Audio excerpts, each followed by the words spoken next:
Мухаммед, продолжим нашу беседу. Э, Сейчас меня интересует вот такой вопрос. Когда я спрашивал о происхождении рода Аджиевых, кто-то из местных историков сказал мне, что якобы Аджиевы происходят из Дагестана. Это верно ли? Какая у вас есть информация в роду? Насчет Дагестана не знаю. Там есть ли Аджиевы даже... там есть Аджиевы, Есть. кумыки. Кумыки есть, да? Кумыки нам родственники. Кумыки и крымчане нам близкие родственники. Точно такие же, как балкарцы, допустим. Фамилия Аджиевых должно быть. Это не должно быть, а точно знаю, что есть. И тоже в армии кумыка встретил, он не знает, что мы родственники. Это тоже меня очень удивило. Мы-то знаем, и даже других дагестанцев называем кумыками. Как грузин римлянами, допустим, от незнания. Как всех дагестанцев кумыками. По незнанию то же самое. Надо знать, надо уважать всех. Понятно. И тогда уважаемый будешь и себе, и людям. Каков исторический статус у фамилии Аджиевых, к какому сословию они относились и благодаря чему Аджиевы получили этот статус? Я первым делом Карча, выполняя завещание Аттая, Науруза сделал братом. А когда пришли здесь Сабары карачаевцы, Аланы карачаевцы и Капыказы карачаевцы, вот Темирасак не зашел в вот эти аулы, и в Теберде осталась скрытая эта крепость. Он тоже не разграбил. А так везде разграбил, где 30 домов осталось, где 50. Мужчин всех все перебиты были, увезены и так и далее.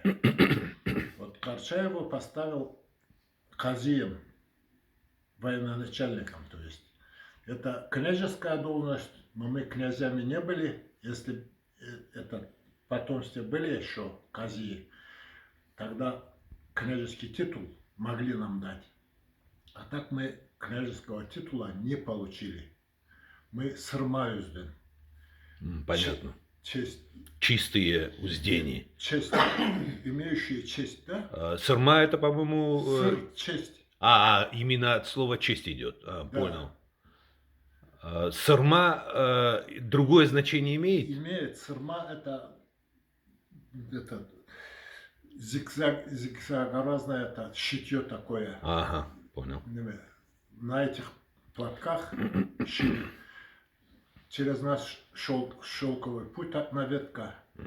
И мы в одно время очень такие богатые стали. Все носили шелк, хотя сами персы не могли позволить этого. Здесь могли все носить шелк. Такое время было. И вот эти шелковые платки... Да, благодатное время. Остались. Благодатное время. Потому что караваны останавливались, отдыхали в этом благодатном крае. И ехали дальше. Вот месяц отдыхает, месяц они торгуют. И еще дарьял есть. Переходят через границу, брали пошлину, дари. Дари значит шелк, шелковая материя, такой сорт. Брали и так, и торговались. Главное вот питание, тоже главное. Наши умели хранить питание, мясо на год можно было. Все это жарили и забивали этот желудок скота тоже. И вот он год хранился. И вот они... Не совсем я понял. Мясо жареное в желудок той же скотины. Вот. Понял. И она... Его забивали мясо туда? И вот это год он хранился. Заливали сверху тоже вот жиром. Ага. И он год И он хранился. хранился год в жареном виде. Да, в жареном виде он там Но то, что мясо сушили и замечательно сушили сушили, тоже это как я знаю. сушили замечательно могли это битое, как Мгм. из диких туров, как Следующий у меня вопрос такой. Аджиевы — это такая фамилия, которая существует в составе нескольких народов. Я знаю, что Аджиевы, значит, есть у карачаевцев, абазин, черкесов, да, дагестанцев. да. Возможно, даже в Азербайджане есть такая фамилия. Точно не уверен. Вот сейчас Заурбек подсказывает, что есть. Все ли они происходят из одного корня или они разные? И как они относятся друг к другу при встрече, несмотря на разнонациональность? Они в основном все разные. Слово аджи, я же сказал, что это острый, Мгм. непотопляемый и так и далее. Могли назвать и тот, и этот. Как же слово карча, допустим, частичка солнца, да? Назвали карча и сыновей, и внуков, и так и далее. Вот известных людей так. И вот аджи, название война в основном. Острый, непотопляемый, не бесстрашный и так и далее называли. Хотя азербайджанцы на 30% только наши, они говорят на нашем языке, потому что караваны обслуживали, и тогда наш язык был арамейским, как сейчас английский. И они должны были знать анатель. И они этот язык присвоили, усвоили, то есть и говорят в основном понятном мне языке азербайджанца.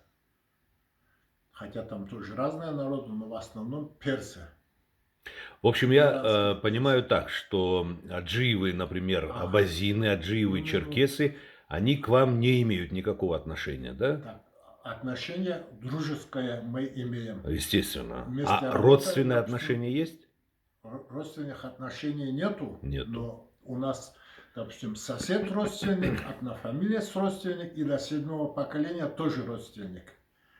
Так что мы Но очень это, значит, из разных корней, правильно?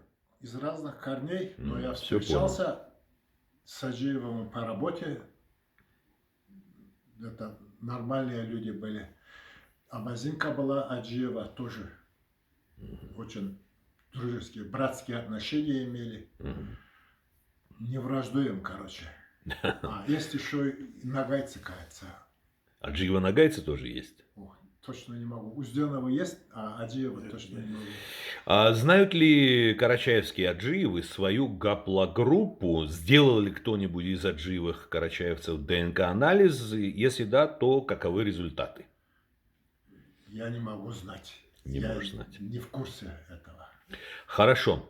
Следующий вопрос тогда. Многие крупные фамилии, а фамилия Аджиевых, как ты отметил, относится к таковым, имеют в составе определенное количество патронимий, происходящих от конкретных лиц. Сколько патронимий в фамилии Аджиевых, и сможешь ли ты их всех перечислить? Вот память у меня отшибла. Иногда вспоминаю, а так сейчас не могу. Понял. Мы, допустим, Солагаева, от Солагая, левша. Ага. А У вас есть патронимия Солагаевых. Солагаева, да. Он Замечательно. был очень сильный, он был воином. Мгм. Он арестовал такого вора, который не могли пристрелить даже. Живем взял. Мгм. Был силен. Когда дежурим, мы же по очереди, это череваскер постоянный, а остальные должны были и охранять по очереди, и на вышках стоять, и так и далее. И в случае сбора, допустим, каждый имеющий клятву, антован каракши, сауталапчик, у него все готово, вот эти продукты тоже готовы, оружие готово, он быстренько одевается, оседлает коня и выходит. Войну объявлять никто не имел права, но к тревогу, если проскакал конь по селу, все выскакивают, он кричит, в чем дело, и все собираются, и быстренько войско собрано. Вот так приходилось защищаться, потому что не хотели зависеть ни от Крыма, ни от России, ни от кого. Но за это приходилось платить постоянными тревогами. Понятно. Спасибо. Дальше такой вопрос. Как известно, каждый род на Кавказе обладает своей родовой эмблемой. В данном случае речь идет о тамге. Есть роды, имеющие фамильные гербы и даже гимны. На что похожа ваша родовая тамга? Есть ли у Аджиевых герб? Ну и, значит, объединяющая фамилию песня. У нас песни нету, но у нас тамга, парящая лебедь. Мы каза, джереказа мы. Есть капаказа надежная, есть айрыказа отделившаяся, есть алаказа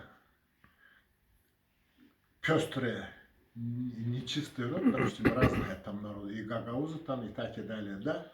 Есть кубаказы, культовые. Ну, 40 было казов, я не могу сейчас всех перечислить, но мы джереказа, земледельцы. Вот в Абхазии, например, часто можно услышать о том, что каждая фамилия имеет свой характер, нрав, психологию. Каков, на твой взгляд, фамильный характер и нрав Аджиевых? Отличаются ли они по своему характеру от других фамилий? Ну, очень был уважаемый род, слава Аллаху. Был и есть. И сейчас в основном есть. И говорят даже, если встретишь по дороге Аджиева, тебе повезет, потому что он тебе благо желает. И все наши пожелания, допустим, слова, они никуда не исчезаются, частенько материализуются. И вот был уважаемый род. Замечательно. В целом, характер какой? Какие они Аджиевы? Это понятно, что увидишь Аджиевых, тогда повезет тебе, но сами по себе какие были? Ну, вот доверчивые, как дети, начиная с меня, допустим, отец то же самое. И вот политик выступает, что ценообразования не будет, больше дают там руку на отсечение, там кто-то голову на отсечение. Вот верил, наши денежки, допустим, пропали при перестройке. Да. Он верил всем.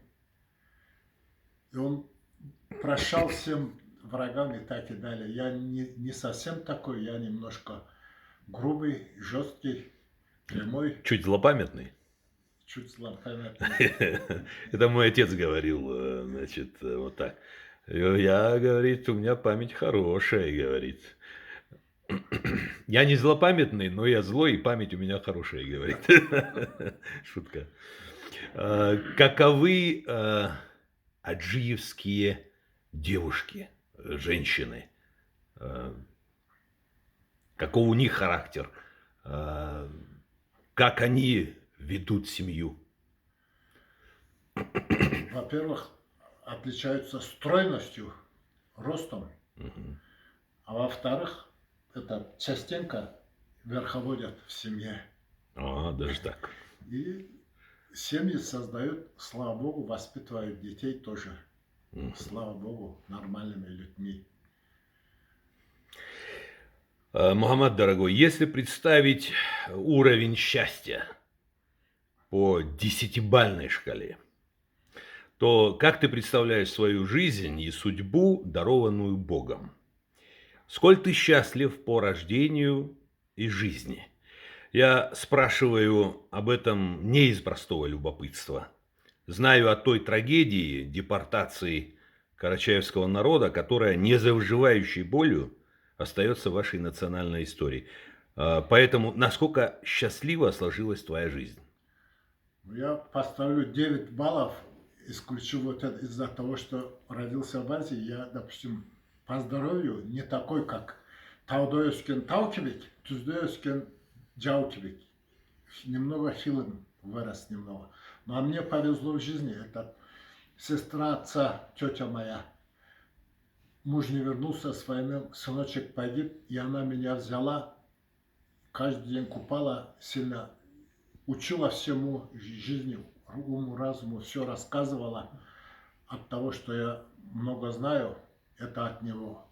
Молитву тоже она научила. И в жизни сильно мне везло и передряги, и так и далее. Допустим, в армии, допустим, кое-кто хотел верховодить, позвали меня, я по глупости сел на скамейку, ногу, наверное, его закинул, показывая, что я не боюсь их.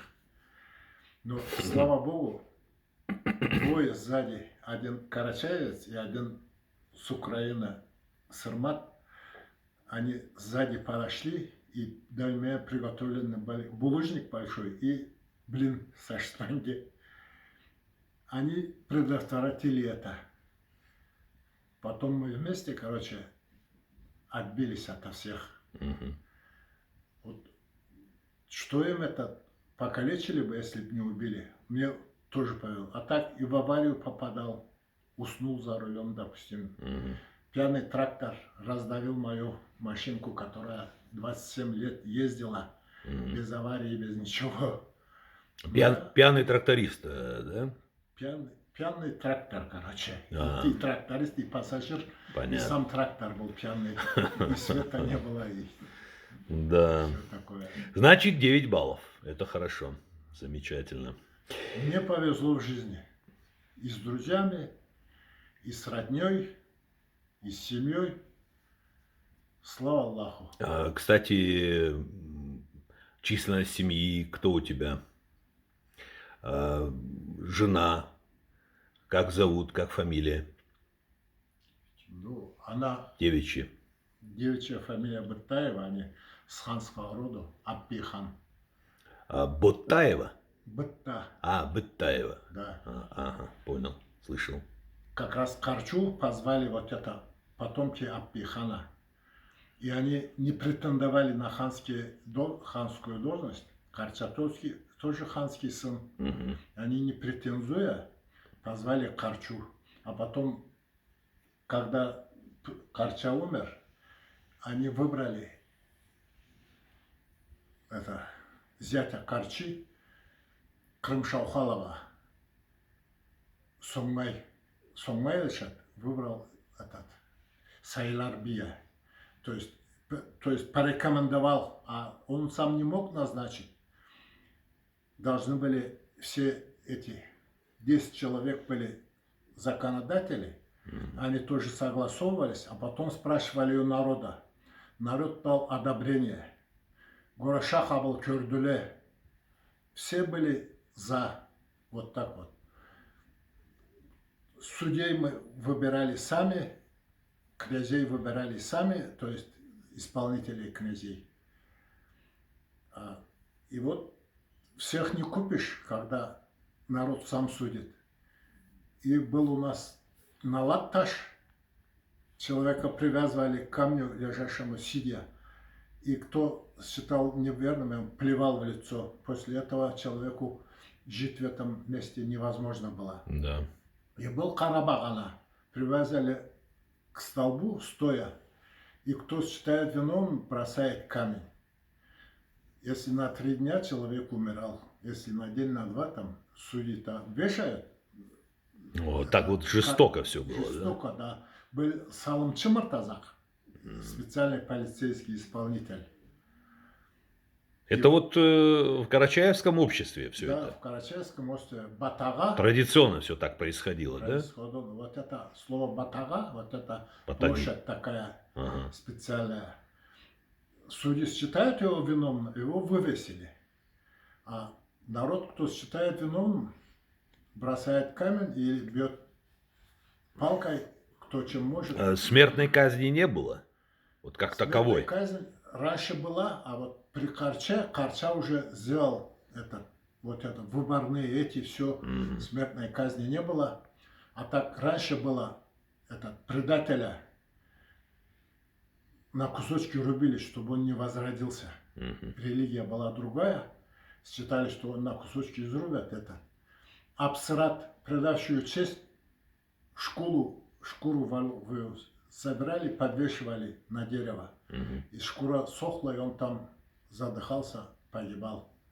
Один путешественник, видя это, сказал, что хоронят на деревьях. Вот так он написал. Надо А, вникнуть, что прежде чем... понятно. И вообще надо... Жизнь прожил, начал только думать, а так с бухты-барахта. В Чувашию поехал, допустим, не понравилось, все плохие. Троюродная сестра поехала, все хорошие. Надо было просто всмотреться. Мне Все верно. встретились, допустим, в ресторане пьяные, допустим. Для меня уже все отрицательные это. Так нельзя судить, надо Конечно. глубже копать. Живешь и начинаешь мыслить и так и далее. Анализировать. То есть нам дам разум, чтобы мы анализировали, поняли. Мгм. Урсан слебур есть же слово вот Мгм. на кинжале написано.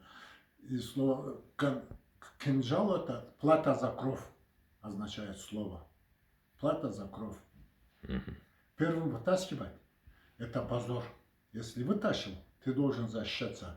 И защищаться на уровне барсука. Насколько нападают, настолько и защищайся.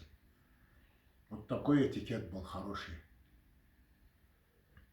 Но этот этикет в основном сохранился, или же он исчез в Не подавляющем исчез, большинстве? подавляющее большинство Сохранилось. стараются это сильно не обрезать. Допустим, с должника лишнего не берут, взяли свое, когда силой приходится брать. Мгм. У нас частенько приходится силой решать. Вот этот Мансуров, родственный нам народ татарин, поставили этим приставом. Он сильно наглел, и его прирезали, допустим. Мгм. Лов, который был князем Абазин, а наш родственник, который остался охранять, допустим, около моря наши интересы, он с Абазинами пришел, он пришел, перешел на сторону русских и тоже довел. Взял человека ни за что, убил, быков угнал. Пришли его, Салпагарова были, убили дома прямо. Где-то Алтугюз, сейчас Кубиной называется. И никто не помешал, этикет, допустим, тоже абазинский, не позволял вмешиваться в кровную месть. Убили, своих быков забрали и ушли, больше ничего. Мгм.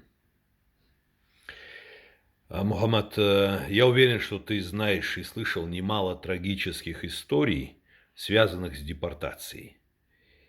Понимаю, что трудно бередить раны, нанесенные этим чудовищным преступлением, но сможешь ли ты сегодня рассказать нашим зрителям одну или две истории, касающихся фамилии Аджиевых или ваших близких и дальних родственников по депортации? Да, действительно, тяжелая история. Мой дядя, допустим, очень ловкий парень, который заскакивал на необузданного коня без удечки, без седла. И за 3-4 часа обучал этого коня, обуздал. Вот он погиб там. Дедушка погиб там. Наш старший брат в семье тоже погиб там. Ну, и двоюродные, и троюродные много. Дело в том, что многие, допустим, просить не умели абсолютно, воровать не умели. И многие матери, ошибка у них, последний кусочек отдавали своим детям, а сами умирали с голоду. А Кошмар. когда умер с голоду, дети тоже умирали. Кошмар. Вот девочка, допустим, мать умерла, пошла, нечего есть, к болоту, лягушку поймала. И съесть не может, лягушка глаза, и отпустить не может. Вот так и погибла, допустим. Кошмар, ужас. И вот так, моя мама работала на хлопке осенью, холодно все. И рядом работали пленные немцы и наши. Вот примерно сколько умирало немцев пленных, столько и умирало из наших. Потому что ни барака, ничего не дали вот многодетным семьям, где дети, они не нужны были никому. Это вот в Средней Азии вы жили где? Вот что вы помните из детства? Что ты помнишь? Я помню вот этот мрачный пейзаж, пустыня, домик небеленный, балка торчит. Вечер вот, ну, унылый вечер. Вот это мне только запомнил. Больше ничего я с Казахстана. Сколько тебе лет было, когда ты выехал из Средней Азии? 2 года было. 2 года все. Ну понял я. Значит, ну тогда мало что можно было вспомнить. Ну вот колеса паровоза мне вот в памяти врезались. Угу. Человек подходил, и оттуда дым шел. Теперь-то я понимаю, Ну, что тебе повезло. реально повезло, да. Я понимаю, почему ты сказал 9 баллов счастья. И вот вагон вот, и в вагоне вот мои двоюродные родной брат слезли, их подняли сюда, вот этот крытый вагон. Это тоже запомнил. Ты по-любому слышал один из таких рассказов или несколько рассказов. Вот представь себе, люди много говорят и пишут о том, что до выселения карачаевцев из своих домов в аулы за 1 месяц были присланы солдаты, которые жили непосредственно в карачаевских семьях. Как их приняли карачаевцы, как вели себя эти солдаты и их офицеры, чем они занимались, и понимали ли карачаевцы суть происходящего? То есть они понимали ли, почему присланы эти солдаты? Кто-нибудь догадывался? То есть не только догадывался, некоторые солдаты по дружбе говорили. Да. И некоторые подготовились. Но основная масса, мы же говорю, как дети, не верили этому. Наши сыновья на фронте, куда нас вышлют? Дети и старики не верили. И вот у меня, допустим, бабушка спасла солдата замороженного, еле затащили в дом, отогрели, спасли. Он хотел сказать, испугался, не сказал. А в Джигуте, допустим, одна дура сказала, вот, офицеру подходит и говорит: вы нас выселять пришли? Кто сказал? Вон тот сказал. Взяли, сразу застрелили. Кошмар. Их очень боялись. И солдаты приходили разные. Допустим, у одной бабушка с 2 дочерьми дома, старая бабушка, ее выслали, ни ложечки, ничего не дали взять, допустим. А другой троюродный, допустим, пришли, сами все собрали, зингер машинку тоже дали, утюг дали. Зачем тяжелый утюг? Говорят, там нет, там воды нету, там будут вши и так и далее. Языка многие не понимали, и многие в основном, кто боялся, кто так, очень грубо обходились в основном, не дали собраться, допустим, детскую одежду, ничего, скот напоить. Допустим, молодой парень вышел, коня хочет напоить, конь колхозный. А до этого в солдатской форме приходил, дрова колол туда-сюда, с пацанчиком дружил. А сегодня пришел в офицерской одежде и говорит: хальт, назад. Он: ты что? Ты же вроде друг тебе, коня поить пошел. Нельзя, вас выселяем. Он: ах ты паршивец, говорит, ты фальшивый человек, прикидывался. И этот вытаскивает, тот на коня запрыгнул, а он на коне был, через забор перепрыгнул, за ним стреляли, он ушел. Не знаю, как он жив остался, нет, это неизвестно. А, допустим, шестилетняя девочка от страха испугалась, она осталась там. Пошли цыгане, нашли, вырастили, продали. И вот муж пьяница, сыновья пьяница, она дожила до старости вот в Джигуте, допустим. Цыган сюда заселила Екатерина, евреев заселила. Потом советская власть их в колхоз загнала. Евреи что не сажают, под контролем ничего не вырастает. А цыгане, барон из-под Камчи, этот, у него трехметровая это была, он заставлял работать, цыгане работали. А евреи под присмотром работают, ну, что не сажают, ничего не вырастает. Их разогнали, они, кто продавцом, в этом месте они шкуру выделывали, вот, где мой дом стоит. А потом выяснилось, что они жарили по ночам зерно и под надзором сеяли. Она, естественно, не вырастала. Да. А так вот, мама на работе была, с работы выселили. И вот солдатики плакали, вот, которые охраняли вот, на машине сзади, 2 солдата, они плакались вместе со всеми.